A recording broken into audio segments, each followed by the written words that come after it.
back with the Topography of Discipleship. Today we are interviewing Jan Foreman, and we have a great question to ask her.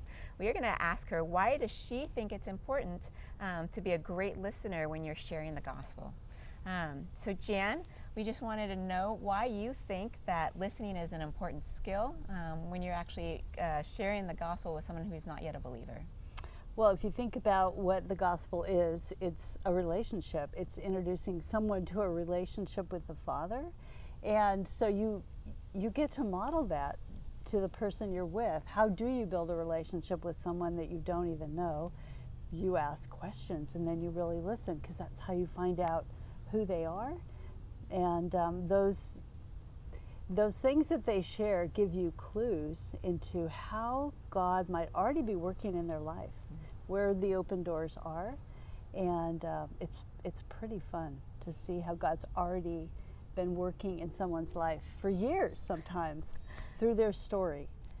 Yeah, that's very true. So when I want to share the gospel with somebody, what is the first couple questions that you would ask them to try to draw out what their heart desire is, and also to draw out where they think they are in their relationship and in their walk to try to get to God? That's a good question. I think when we have this anonymous person out here, it's probably somebody you already know and you've been praying for. And then as I pray for people, sometimes God will give me insights, just a picture or something of where to go with them. Tell me about your family, or why do you enjoy painting, or a little bit about them. And so it's more of a what question that I start with, and then when they give me the answer to that, I'm just curious enough to go, why? And to dig and to just sort of mine that gold out and see where the Holy Spirit will take it. I saw once a picture of a space probe dish, and the whole purpose of this giant dish is to listen to outer space. And why is it there? Because we don't know. We don't know. And so when I approach this person that I don't know, I'm really curious. What is out there? What might they share with me? And I would be surprised to hear, I already know what I have to say. I already know what's going on with me. So it's not so much let me tell you who I am, but I want to find out, who are you? So a lot of times you'll ask the person, their interests or what they are doing in life right now. Do you ever find that people are hesitant or just distracted, or don't really want to even tell you things about themselves? I think everyone wants to be heard, and most of us want to tell. So for me to engage with someone who is more curious about me, I would love to jump into that vacuum. I've never met someone who is hesitant to tell me their story in some aspect, and it bonds you. It immediately opens up the door where they trust you, and it's about building a relationship again that models the gospel. You are Christ coming to them and incarnate, and you're entering into their world. That's what you do when you listen. So what else would you recommend to somebody who is trying to share the gospel?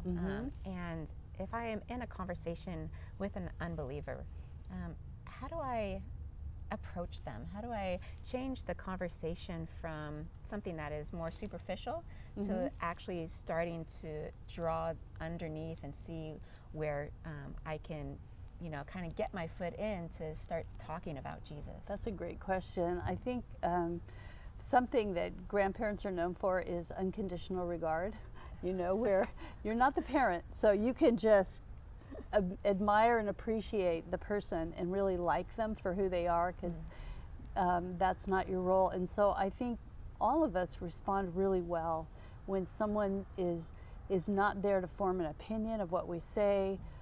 Mark has a line that is so good that he used with our kids. When they're talking, you just let the fish run with the line. You don't try to reel it in. You don't try to correct and define, and you just let them run with the line. And through that, trust is built. If the minute I hear something, which often you do, you know, language or a topic that I really disagree with, I cannot jump in at that point and give my opinion.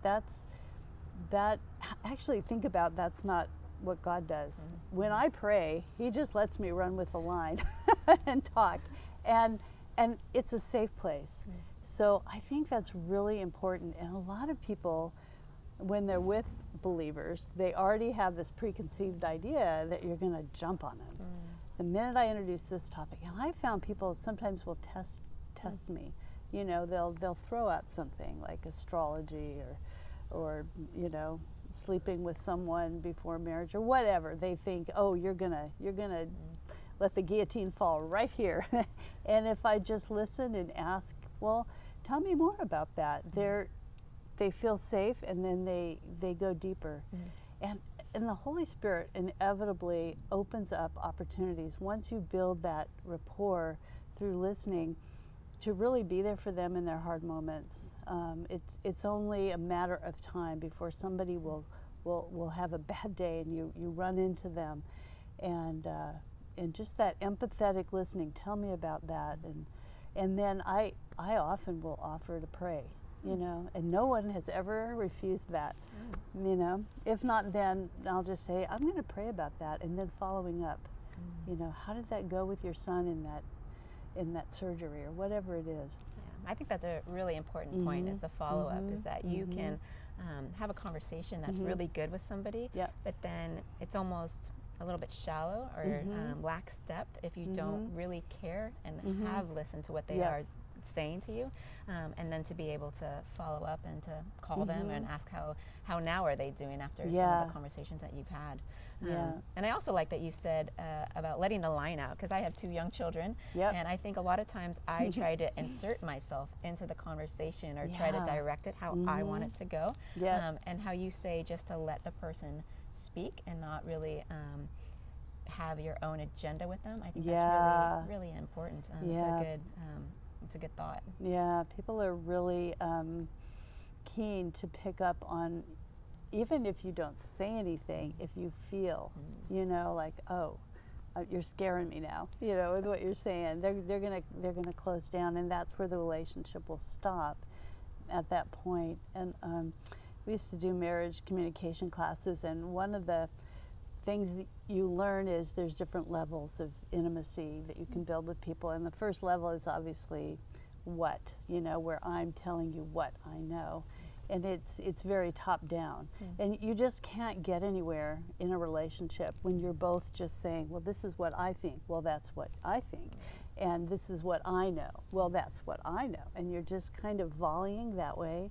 It's not building intimacy. But when I start to open up, and this would be another aspect of listening, about something that's near and dear to me, or a struggle I'm having, that's a point of vulnerability that often will invite the other person to join that conversation, and then I can continue to listen to their perspective of that. And that's a great point, because if you're not vulnerable with the person you're sharing with as well, then I would think that they can also detect that and see that you are not sincere, and that you're just kind of blowing smoke and have your own hidden agenda. Yeah, which is that first level, that basic level of conversation. I'm just going to tell you what I know. Right. You know, where I have it all together. Right. Yeah. So that was our conversation with Jan Foreman. Thanks for joining us this week on Topography of Discipleship.